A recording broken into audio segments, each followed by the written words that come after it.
दिसंबर 30, 2024 को केन्या के मुकुकू गांव में एक अजीब और डरावनी घटना घटी। आसमान से एक बड़ी भारी चीज गिर पड़ी, जिसकी जोरदार आवाज पूरे गांव में गूंज गई। इस अजीब घटना से नेचुरली गांव वालों में हलचल मच गई और बहुत से लोग भागकर देखने गए कि आखिर आसमान से क्या गिरा है। यह एक ऐसी घटना थी जिसने उन्हें हैरान और थोड़ा परेशान भी कर दिया। वह चीज एक धातु का छल्ला, काफी बड़ा था, लगभग 2.5 मीटर व्यास का। वह भारी भी था, लगभग 500 किलोग्राम वजनी। उस चीज का इतना बड़ा आकार और वजन ही गांव वालों में कौतूहल और चिंता जगाने के लिए काफी था। शुक्र है कि उस चीज के जोरदार तरीके से गिरने के बावजूद कोई घायल नहीं हुआ।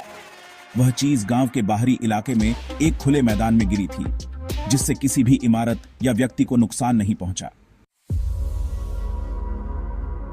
गिरी हुई चीज की खबर जल्दी ही केन्याई अंतरिक्ष एजेंसी यानी KSA तक पहुंच गई। इस तरह की घटना के संभावित खतरे और वैज्ञानिक महत्व को समझते हुए उन्होंने विशेषज्ञों की एक टीम मुकुकू भेजी। उनका मिशन दोहरा था, जगह को सुरक्षित करना और उस चीज की प्रकृति और उत्पत्ति का पता लगाना। पूरी जांच के बाद KSA ने पुष्टि की कि वह चीज वास्तव में अंतरिक्ष का कचरा था। यह निष्कर्ष कई कारकों पर आधारित था। पहला, चीज का धातु का बना होना, उसका आकार और उसका झुलसा हुआ बाहरी हिस्सा, ये सब अंतरिक्ष यान और रॉकेट में इस्तेमाल होने वाली सामग्रियों से मेल खाते थे। दूसरा, उसके गिरने का रास्ता, जैसा कि प्रत्यक्षदर्शियों के बयानों से पता चला, यह संकेत देता था कि वह अंतरिक्ष से आया था। मुकुकू की घटना अंतरिक्ष के कचरे की बढ़ती समस्या की एक गंभीर याद दिलाती है। जैसे जैसे हम अंतरिक्ष की खोज और उपयोग करते रहते हैं, हम अनजाने में अपने ग्रह के चारों ओर एक खतरनाक वातावरण बना रहे हैं। प्रत्येक प्रक्षेपित उपग्रह, प्रत्येक कक्षा में भेजा गया रॉकेट सामग्री के टुकड़े पीछे छोड़ जाता है, कुछ रंग के छींटे जितने छोटे तो कुछ केन्या में गिरे छल्ले जितने बड़े। बेहद तेज गति से यात्रा करने वाला यह मलबा चालू उपग्रहों और अंतरिक्ष यान के लिए एक गंभीर खतरा पैदा करता है। मलबे के छोटे छोटे टुकड़े भी टकराने पर काफी नुकसान पहुंचा सकते हैं। मलबे के एक बड़े टुकड़े से टकराने के संभावित परिणाम, जैसे कि मुकुकू में गिरा था, विनाशकारी हो सकते हैं। संभावित रूप से उपग्रहों को नष्ट कर सकते हैं और भविष्य के अंतरिक्ष अभियानों को भी खतरे में डाल सकते हैं। सेक्शन 4 केन्या अंतरिक्ष एजेंसी ने कार्यभार संभाला। इस बात की पुष्टि होने के बाद कि वह वस्तु अंतरिक्ष का कचरा थी, KSA ने स्थानीय अधिकारियों के साथ मिलकर गिरी हुई वस्तु के आसपास के क्षेत्र को सुरक्षित करने के लिए तुरंत कदम उठाए।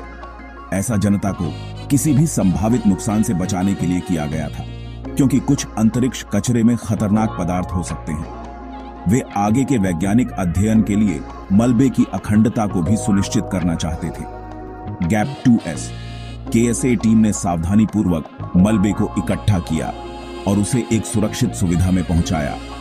वहां इसकी उत्पत्ति का पता लगाने के लिए इसका पूरी तरह से विश्लेषण किया जाएगा। मलबे का अध्ययन करके वैज्ञानिक अंतरिक्ष अन्वेषण में प्रयुक्त सामग्रियों और तकनीकों के बारे में बहुमूल्य जानकारी प्राप्त कर सकते हैं।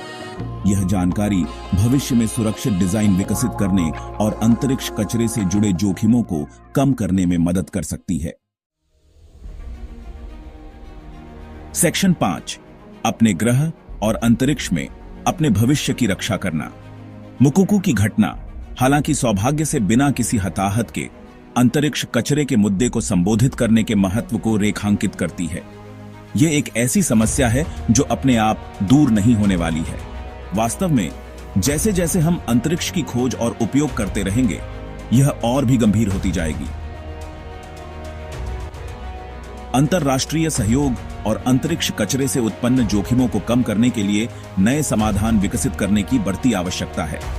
इसमें आसान निपटान के लिए अंतरिक्ष यान और रॉकेट डिजाइन करना, संभावित रूप से उनके परिचालन जीवन के अंत में उन्हें सुरक्षित रूप से कक्षा से बाहर करना शामिल है। इसमें पृथ्वी की कक्षा से मौजूदा मलबे को सक्रिय रूप से हटाने के लिए तकनीकों की खोज करना भी शामिल है। जैसे जैसे हम ब्रह्मांड में आगे बढ़ते हैं, यह जरूरी है कि हम जिम्मेदारी से ऐसा करें, यह सुनिश्चित करते हुए कि हमारी खोज हमारे ग्रह की सुरक्षा की कीमत पर न हो। केन्या की घटना हालांकि चिंता का कारण है, लेकिन कार्रवाई के लिए एक आह्वान के रूप में भी कार्य करती है। जो हमें अपने ग्रह और अंतरिक्ष में अपने भविष्य की रक्षा करने की हमारी साझा जिम्मेदारी की याद दिलाती है।